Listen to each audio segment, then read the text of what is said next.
भगवान श्री शंकर जी का नवम अवतार हुआ है वैद्यनाथ बनकर के। वैद्यनाथेश्वर, वैजनाथ जिनको हम प्रायः वैजनाथ धाम कहते हैं, उनका वास्तविक नाम क्या है? वैद्यनाथ। तो भगवान वैद्यनाथ बनकर के नवम ज्योतिर्लिंग के रूप में रावण के द्वारा स्थापित किए गए। कब? एक बार की बात है, रावण निरंतर पूजा करने कैलाश पर्वत पर जाया करता था। कैलाशपति की आराधना करने के लिए रावण निरंतर नित्य कैलाश पर्वत पर जाकर के भगवान की आराधना किया करता था। भगवान को तांडव स्तोत्र के माध्यम से, शिव तांडव स्तोत्र सुना करके, और रावण भगवान श्री भूत भावन भोलेनाथ का पूजन करने नित्य जाता था। एक बार की बात है, रावण ने विचार किया कि हम तो रोज ही आते हैं भगवान के दर्शन करने के लिए, हम तो रोज ही पूजन करने के लिए आते ही हैं क्योंकि भोले बाबा हमारे इष्ट हैं। पर लंकापुरी से कैलाश आने में टाइम लगता है, आने जाने में परिश्रम होता है, तो क्यों ना ये कैलाशपति को ही हम लेकर के अपने लंका चले चलें। तो नियमित रूप से उनकी हम वहीं पूजा कर लिया करेंगे। तो रावण ने भगवान शिव को प्रसन्न करने के लिए कैलाश पर्वत को हाथ पर उठा लिया। तो कैलाश पर्वत को जैसे ही हाथ पर उठाया, भोले बाबा ने अपने चरणों से उस पर्वत को दबा दिया। पुनः रावण ने भगवान शिव को प्रसन्न करने के लिए अपने सिरों की पुष्पमाल, अपने सिरों को ही पुष्प बना करके भोले बाबा के चरणों में चढ़ाया, अपने सिरों का दान कर दिया। तब भूत भावन ने प्रसन्न होकर के रावण को वरदान देना चाहा, और रावण ने वरदान मांग दिया। क्या वरदान मांग दिया जी? बोले रावण ने भोले बाबा से कहा, भोलेनाथ कृपा करके हमारे साथ हमेशा के लिए लंका पधारें, हमारे साथ आप लंका चलें। हम आते आते थक गए, अब हम नहीं चलेंगे, आएंगे यहाँ, अब हम चल करके आपकी पूजा करने के लिए नहीं आएंगे, आपको ही हमारे लंका में कृपा करके चलना पड़ेगा। भोले बाबा ने कहा, भैया ऐसे भक्त तो देखे जो पूजा करने के लिए मंदिर आते हैं, लेकिन जो मंदिर कोई घर ले जाए, ऐसा भक्त तेरे अलावा कोई नहीं हो सकता। पर चल, तो जैसे भक्त का रोज रोज घर पर आना भी उचित नहीं है। एक बार आए तो तुमने हमारा घर ही उठा दिया, दोबारा आओ तो पता नहीं और क्या कर दो, तो हमारे घर की नींव ना हिलाओ भाई, चलो तुम जैसा कहते हो हम वैसा ही करेंगे। अब भोले बाबा रावण के साथ चलने के लिए तैयार हो गए। भोले बाबा ने एक शर्त रखी, रावण देख, मैं तेरे साथ लंका चलने के लिए तो तैयार हूं, लेकिन ध्यान रखना, लंका जाते हुए जिस स्थान पर तूने मुझे एक बार बैठा दिया, फिर वहां से मैं उठूंगा नहीं। एक बार अगर मैं कहीं पे विराजमान हो गया तो फिर उठने वाला नहीं हूं। रावण ने कहा, भोलेनाथ कमजोर समझ रखे हो क्या?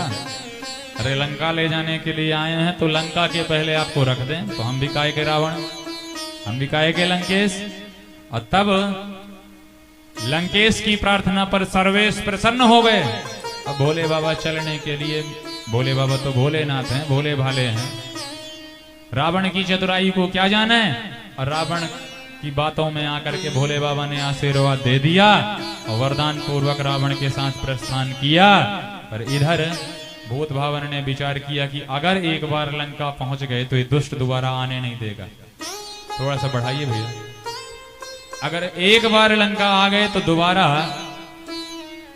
लौट करके कैलाश नहीं आ पाएंगे। तो क्या किया जाए? भगवान ने लीला करी, भगवान विष्णु को अपना सहायक बनाया। भगवान विष्णु को आदेश दिया, इस दुष्ट को कोई ऐसा पेय पिलाओ जिससे इसका पेट खराब हो जाए। तो वैद्यनाथ भगवान ने जैसे ही नारायण का आवाहन किया, तो भगवान विष्णु ने एक रसायन ला करके सुराही में भर करके एक रसायन लिया और रावण के आगे वाले मार्ग में आकर के खड़े हो गए। रावण कैलाश से चला तो मार्ग में कहीं भी रुका नहीं, लेकिन भगवान की माया से रावण को प्यास लगी, और रावण को प्यास लगी तो विष्णु भगवान से रसायन की मांग कर दिया। पर विष्णु भगवान की ही गोद में उस शिवलिंग को देते हुए रावण ने कहा, मैं जब तक पेय न पी लूं तब तक आप लिए रहिए।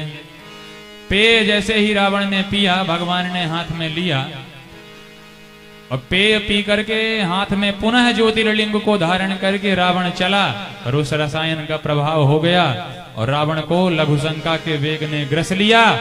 और तब रावण उन विष्णु भगवान से, जो एक वृद्ध जर्जर काया वाले ब्राह्मण बन करके प्रकट हुए थे, उन विष्णु जी से प्रार्थना की, हे विप्रदेव, कृपा करके जब तक हम लघुशंका से निवृत्त होकर के ना आ जाएं, तब तक आप इस ज्योतिर्लिंग को धारण कीजिए। भगवान नारायण ने कहा, देखो भैया, हम बूढ़े सयाने से ब्राह्मण हम इस विशाल शिला को कैसे धारण किए रहेंगे अधिक देर तक, ज्यादा देर न लगाना, अगर ज्यादा विलंब किया तो हम यहीं रख के चले जाएंगे। रावण ने कहा, चिंता न करिए महाराज, लघुशंका ने प्रभावित किया है, हम जल्दी ही आएंगे। और रावण लघुशंका करने के लिए दूर गया, पर वहां भगवान की माया ने काम कर दिया और रावण वहीं का वहीं रह गया।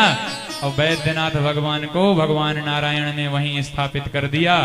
और पुनः जब रावण आया और उस बूढ़े विप्र को न पाया, भगवान नारायण को न देख पाया, तो इधर उधर नजर घुमाया, और नजर घुमा करके जैसे ही रावण ने देखा तो वैद्यनाथ भगवान तो विराजमान हो चुके थे। रावण को शंकर भगवान की बात याद आ गई, और तब रावण ने विचार किया कि अब ये यहाँ से उठने वाले नहीं, इसलिए उठाने का परिश्रम करना भी व्यर्थ है। और तब रावण निराश होकर के, हताश होकर के, और